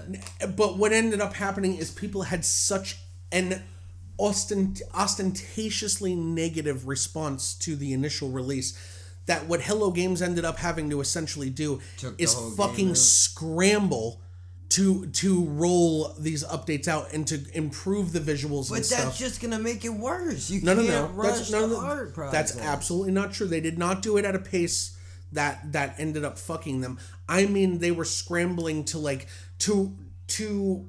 I guess you could say verbally right the wrong, and like they were immediately listening to people. Okay. Like Sean Murphy he sort of dropped off the map a little bit, but who the fuck wouldn't if you have millions of people looking to gun you down? You know what I mean? Like, so he kind of took a hiatus, and I know for a fact I don't know for a fact. I'm not going to pretend I was there, but I know it was a working hiatus because guess fucking what? Gen 2 of No Man's Sky happened. All the updates rolled out. The game improved on such a fucking crazy level. Now, let me tell you what kind of fucking tenacity and determination and steel resolve it takes to continue developing those updates to eventually release them into the original version of the game to make the game better. Through all of these people talking endless shit and not appreciating what it fucking took to make the game in the first place. So that's what pisses me off. He basically released the first game, and while they were shitting on him, he basically ducked out and made the second one. Like, okay, keep talking shit. There was No Man's Sky 2. That's not what I'm talking about. An update to the game that was released. Oh, okay. Yeah, no. I'm sorry. That's probably my fault. It's not a sequel. He told everybody, okay, we're going to be working on updates to this game. We got a bunch of patches coming. We're listening to your feedback, and we're going to get to all that stuff. But they want it right now. And that right there is the fucking mentality of the gaming community that I can't stand. It's, Mommy, I want it now. It's a bunch of fucking Veruca Salts running around begging for fucking goose eggs. Every goddamn one of them. You do not get to do that until you know what goes into making a fucking game. I am saying that shit. You have no fucking clue how hard this shit is. Dude, we're not even... This is talking about... Okay, you know what No Man's Sky is? It's a 3D sandbox open world procedurally generated space simulator / action adventure shooter. Are you going to remember any of what I just said? No. No. Do you know what Skeletech is? 2D action platformer. You think you can remember that? Yeah. Well, a lot less complicated. There's about 6 less fucking words in it. And it's still hard to make that fucking game. Think about what it took for Sean Murphy and Hello Games to make No Man's Sky. As an independent studio. Not a AAA-backed studio. Oh, they were out by themselves just like you guys. Indie studio, just like us. Just like us. Well, you know what, dude? It wasn't the Ubisofts of the world. It wasn't the Blizzards. It wasn't the Bethesdas, Rockstars. Nope. It was a totally, at that time, basically unknown studio that created No Man's Sky. And one man's vision, Sean Murphy. Sean Murphy made that whole fucking thing in his head first. So I think what is basically happening is that people are not appreciating that they're looking for big name products out of a small name company, and now that's not saying if well, they got promised a big name product. That's true. So that's the credence that they get. Okay, that's where they get my understanding. But where they don't get my understanding is there is no. I understand what a game is. Okay, what the fuck is a game? Not only is it an escape, it's a form of gratification. You're getting pleasure. Your serotonin's getting released off of playing the game. I get it. It's a gratification thing. But gaming, with where it's gone and how technical it's become, you can't really have that instant gratification anymore. Sometimes a fucking game comes out and it is so perfect right off the fucking bat that, like, it's incredible. But when I first saw No Man's Sky and I saw what it was up against, I knew that this was a game that was going to end up becoming a hit. It was a PR fucking phenomenon. I mean, they did great with their marketing leading up to the launch of the game. It's the fact that they didn't deliver on expectations that ended up fucking them. Yeah. But I knew even when I saw this rough ass game when it came out as its original version, that was going to be good. It was going to turn into a really good game. I fucking knew it from the beginning. Now you go and look at No Man's Sky in 2019. You play that fucking game, I will defy you to voluntarily leave that world in an hour. I will defy you. If you want to turn that game off after an hour of play, you're the most just intolerant person on the planet. It is so fucking rich and wonderful and beautiful and involved. It doesn't feel isolated and solitary anymore like V1 did, because you didn't even have the ability to have real true multiplayer. In version 2, they fixed the multiplayer debacle to where you could actually play with other people. Let me tell you something, until you're playing No Man's Sky and you're standing on a fucking planet and you're watching one of your buddies' ships break through the atmosphere and land next to you, you have not fucking lived. That sounds pretty cool. The shit is amazing. It is never not amazing. Like, the game has become such a fucking star in gaming. Yeah. And you know what? Everybody was like, okay, well, nobody gives a shit, right? Because Star Citizen is going to be coming out.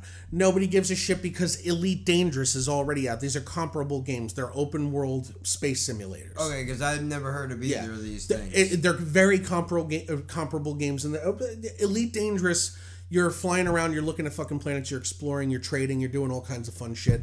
It's like a better version of EVE Online almost, I would say. Then you have Star Citizen, which isn't out yet, but it got backed for like fucking $60 million like a couple of years back, and it is going to be the game that ends all other space simulations. Like, you're able to walk through a base, walk into your ship, walk through all the different corridors of your ship, walk to the captain's deck, sit down in the captain's chair, take the ship, take off, fly out of the atmosphere of a planet, fly into space, hyperdrive through space, find another planet, land by going into the atmosphere, land at that base, go through your ship again, walk through the fucking base and go up to terminals and talk to people. Like, it's going to be indistinguishable from real life, just about. That's crazy. Dude, the version of the game that's currently out, one of the stations that you can land on, and I'm very sorry, I can't remember the name of the planet or the base that you're in. It's a station, you walk around and there's a fucking subway station. You have to walk down the stairs into the subway, get on the subway, and it literally takes you through an entire living city. That is crazy. Like, it's fucking insane.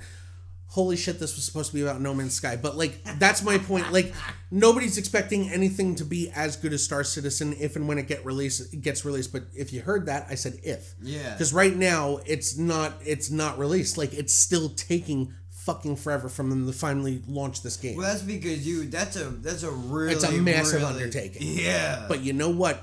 There is something about getting to market first. Now, No Man's Sky got to market before Star Citizen did. Yeah.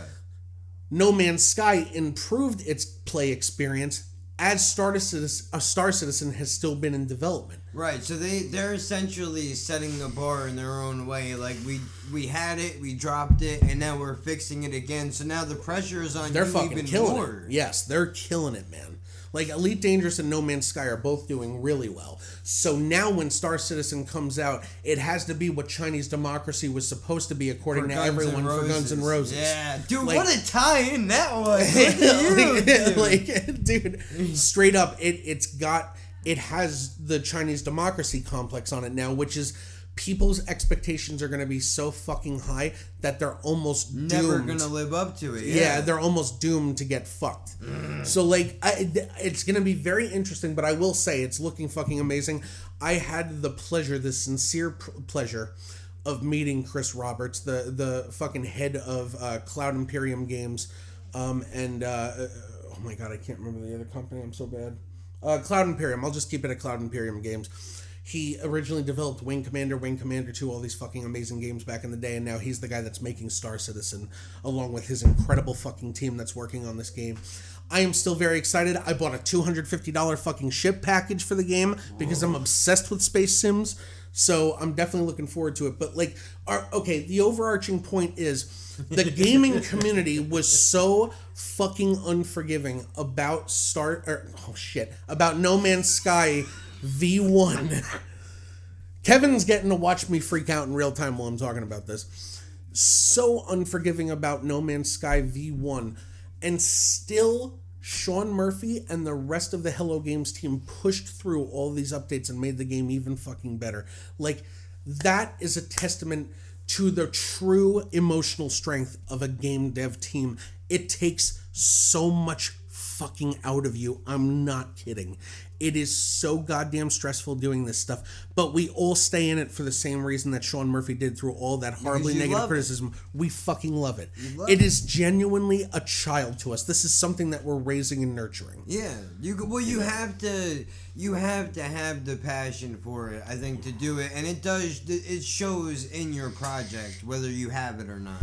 Because if you don't, you will see it in the end result. Yeah. Which, if you were not able to tell, somebody that is not passionate about something does not get that hyped about it, dude. It's a lot. But my overarching thing, I keep saying overarching, I gotta stop using that word, it's way too much. Every time you say overarching, I think about McDonald's. How much of a fucking subliminal mindfuck Give in to the culture. Anyway.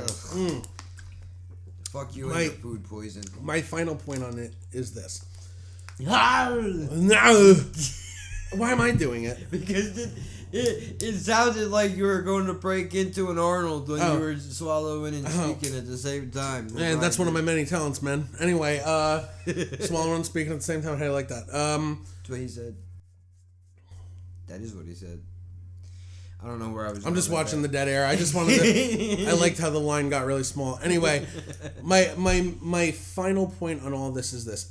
There's no true. I don't have any like real preoccupying hate of the gaming community.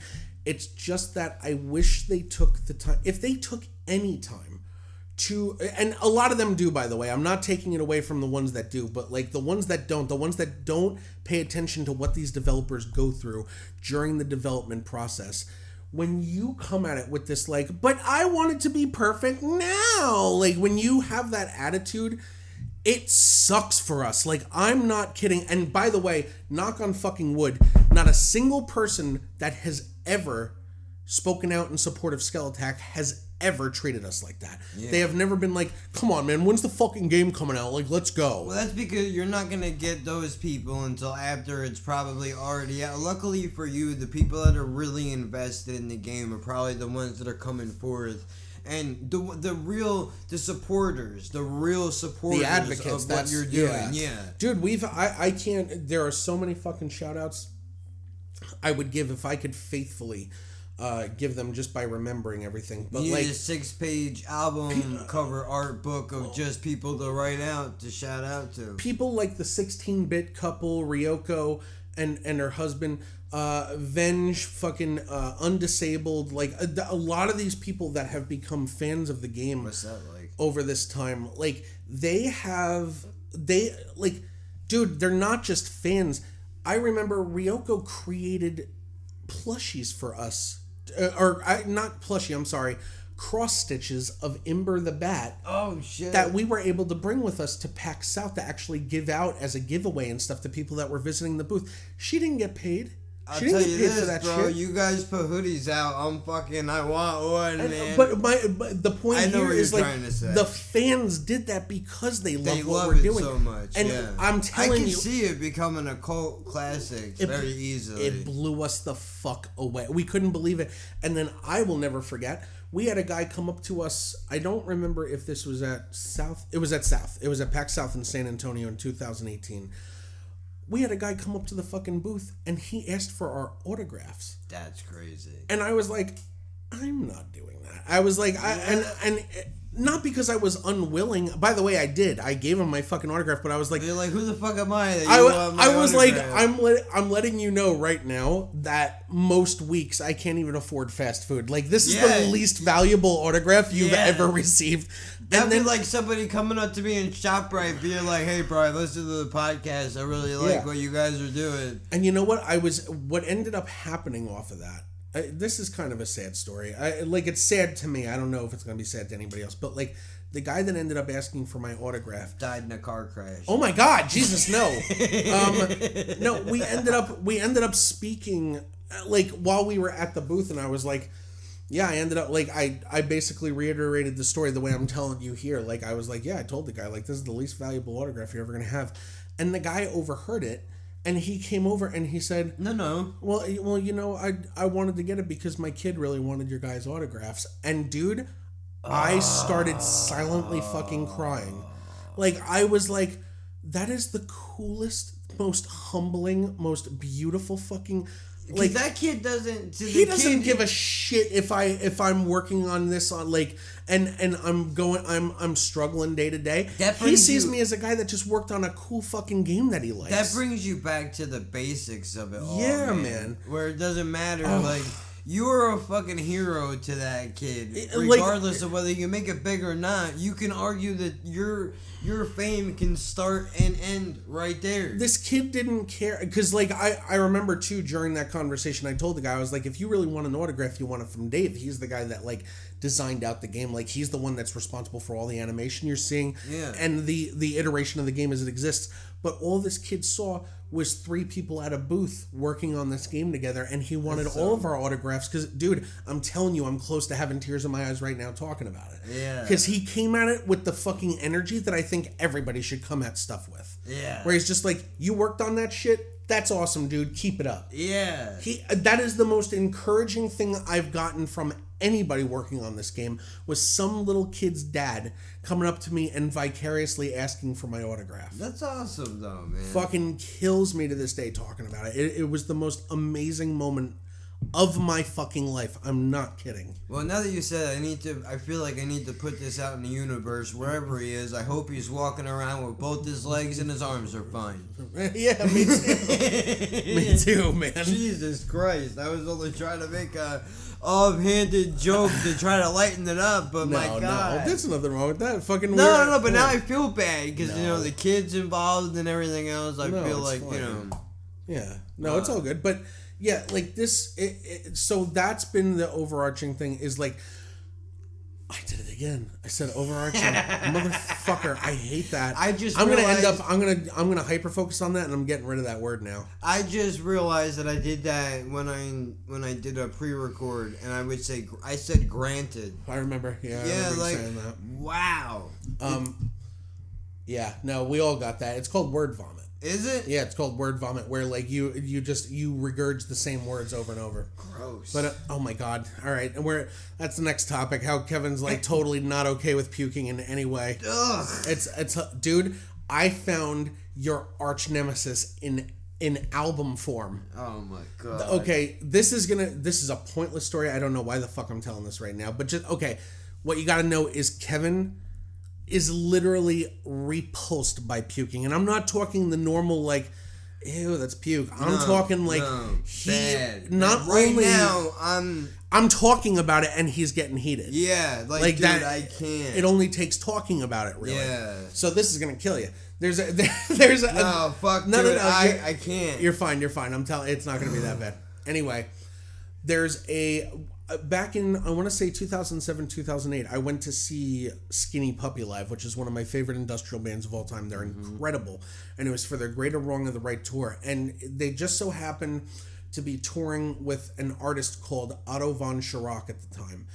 I don't know how to describe Otto von Schirach. I would put him probably in the breakcore genre. So like along the lines of bands like Venetian Snares and shit.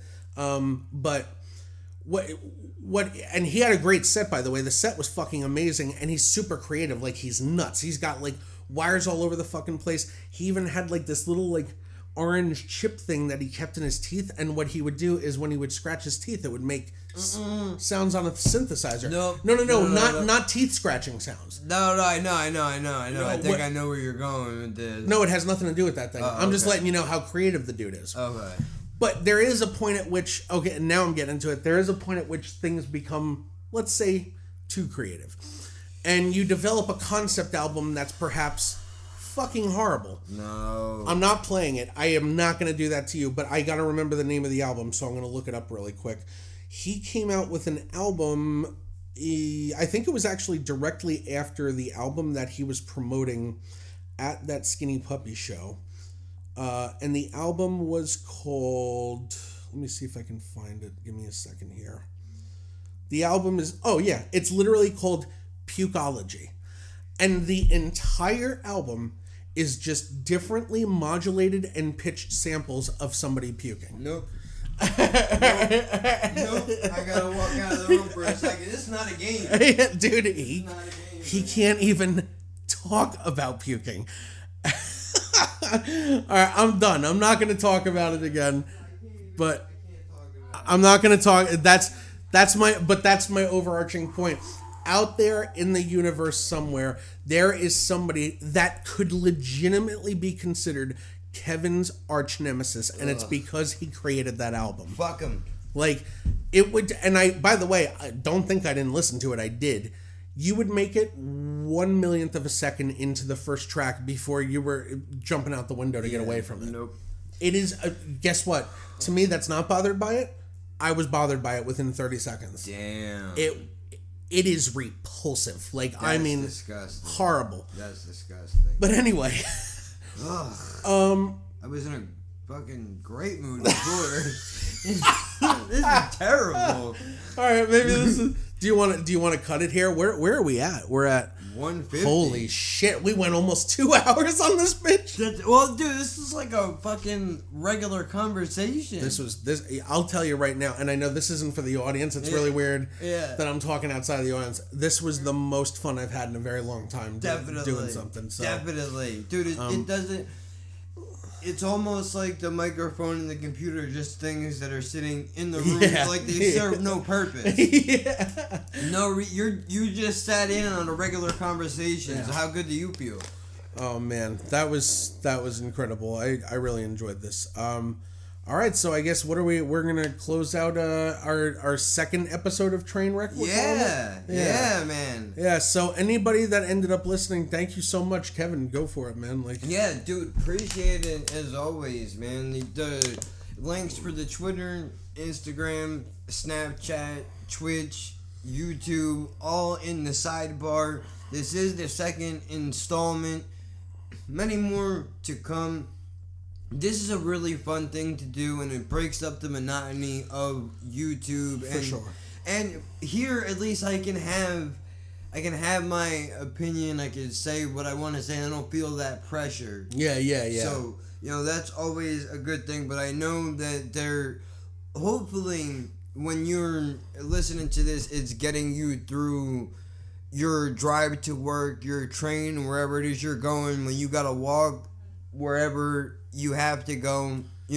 Definitely the fact that you guys are putting this on, like you were talking about with Skeletac and that kid with his autograph, when people tell me that they're putting on my videos while they're fucking working and shit, dude, it means the world to you. It's crazy. Dude, some guy just fucking hit me up in a comment a little bit before you got here and was like, "Hey man, you have people from Scotland." Like, what? This is fucking when you're getting fucking nationality reps and stuff, like people nationality shout outs are crazy. They're like, "Yo, Czech Republic." You're like, what the fuck? Dude, like, that's awesome, man. That's so great. Cool, man. But dude, check out all that stuff, bro. We will keep you updated with whatever we have going on. I mean, this is the odd part where this is the part where I'm supposed to plug the YouTube and all the other things. I'll do it, dude. Fuck that. I'll take over so it's not weird. Yeah. Go and check out Jack of One Trade on YouTube. That's JACK 0 F 1 TRADE. He's got tons of fucking reaction videos on there. We're talking metal, we're talking hip hop, we're talking the weirdest shit you can imagine. He's pumping out new content every day. So go check out the channel, give it a like, give it a subscribe, make sure to follow him and see what he's up to. Thank you guys so much for sitting in on the Trainwreck podcast episode number 2, and we will see you next week. I'm just about to say we'll be crashing at you next week. How bad is that? Well, it's a good thing you didn't, but then you did. I am what happens when you don't pull out. All right.